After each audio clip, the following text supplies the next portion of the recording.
college in Baltimore.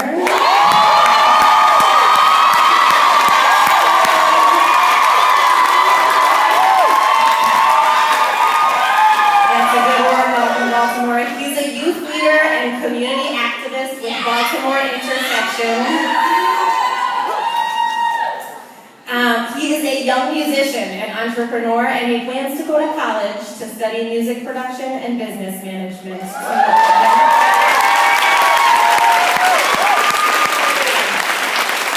Thank you for that warm welcome. Thank you very much. Can I get some noise from Baltimore one more time?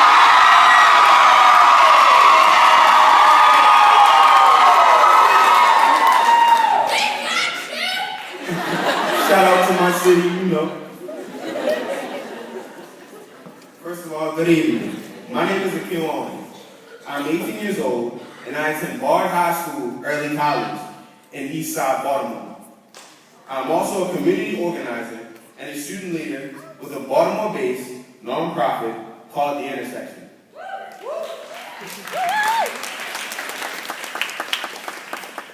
I grew up in Westport, a local neighborhood in Baltimore where abandoned homes are common and where broken glass and dirty needles paved the ground. My mom fought to make sure that my twin sister and I had everything we needed to be successful. Growing up with a working single parent meant that I had to rely on my school to nurture me. Unfortunately, my schools were the polar opposite of a nurturing environment. Like many of the students you will teach, my educational journey has been a difficult one. A couple of months into first grade, I was forced to leave my elementary school when my school district discovered that I did not live in the appropriate zone. But when my mother attempted to transfer my sister and me to our zone school, we had to wait 4 months before enrolling. During this time, I had no choice but to stay home and miss out on my education. The relief of finally being able to attend Westport Academy faded quickly. I arrived at school only to find bullies waiting for me, knuckles in their palms and evil grins on their faces. I was bullied and tormented regularly. My self-esteem was crushed, and my mental states became compromised. I lost focus in school and ended up repeating the first grade. My mother struggled to find us a safer school environment, and after months of negotiating with the school district, I started my second year in first grade at Southwest Baltimore Charter School. Throughout my elementary and middle school years, I struggled to keep up with the grade level content presented by my teachers. Eventually, I fell behind. I was constantly trying to compensate for my lack of foundational skills. I felt ashamed and inadequate. Despite the extra support I received, I still could not manage to catch up. I entered high school ill-prepared, discouraged, and with the belief that education was not meant for people like me. My experience in the public school system convinced me that failure was the only thing I was capable of. Now I know what you're saying. This is the opening ceremony for Teach for America.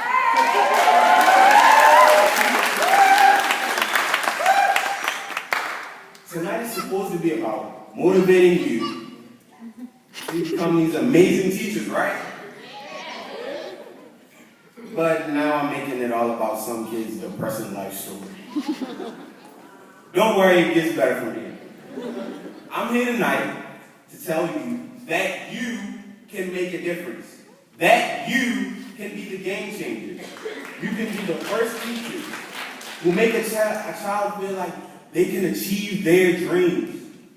You can be the first teachers who make a child feel like school is accessible. That success is possible.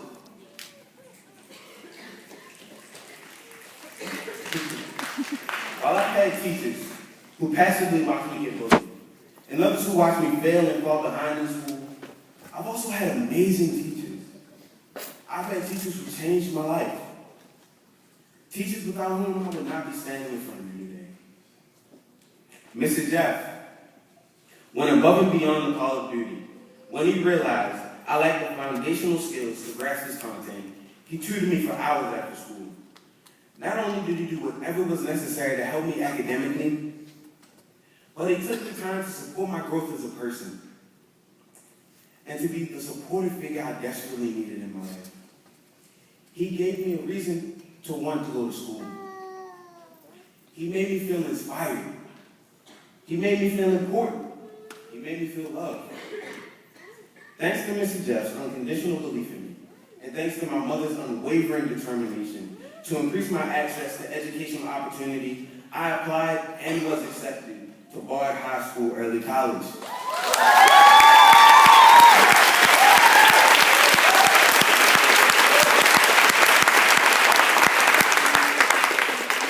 A competitive school that would allow me to graduate with an associate's degree and 60 college credits in addition to my high school diploma.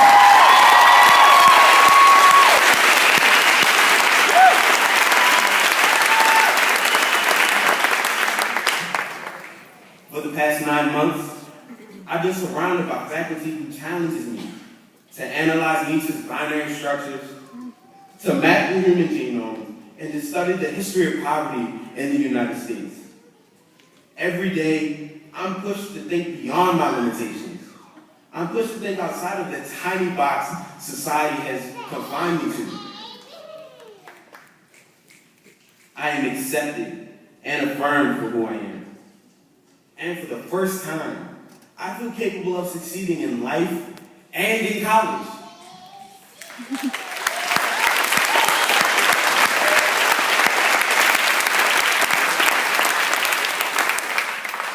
This year, I joined a leadership program called the Baltimore Intersection. The Intersection is a nonprofit organization started and run by Z. Coleman, a 2008 TFA Baltimore alum.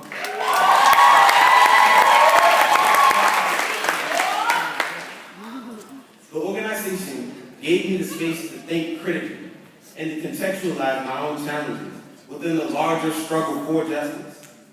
It's a place where I can develop ideas and implement them in the field as a youth leader. It has given me the community organizing skills to advocate for change in my city. I've met with mayoral candidates and city councilmen and women to advocate on behalf of my fellow youth. And I've had the honor of testifying at City Hall in favor of the Children and Youth Investment Act.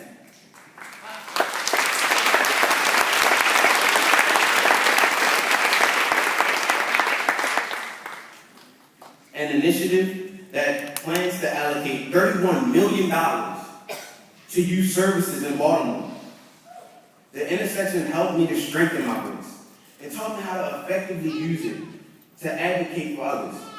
But most importantly, the Intersection provided me with a loving and caring mentor, Anastasia Marwani, another TFA Baltimore alum.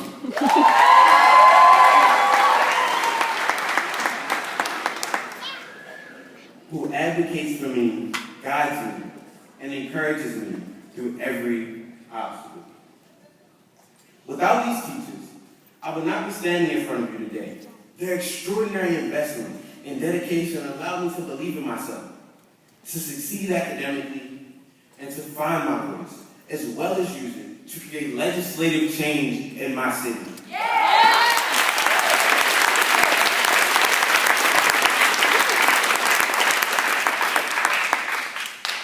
My story is uncommon, but it shouldn't be. As Teach for America Corps members, you can be the trailblazers who shape the path of your students' lives. Future teachers, no matter what skills you entered this profession with, no matter what experience you had, no matter your background or the color of your skin, all of you possess something great that will be the key to your success in the classroom. Love. Love your students, each and every one of them. Love them fiercely. Love them when they make mistakes. Love them when they disappoint you. Love them when nobody else does. Love is the greatest tool in your arsenal. It will also be the hardest to use because it requires you to invest the core of your being and people you don't even know, and people whom you might not even have anything in common with, and people who will challenge you every minute of every day. Love your students, and they will learn from you. Love your students, and it will change their lives. Love your students, and it will change your life.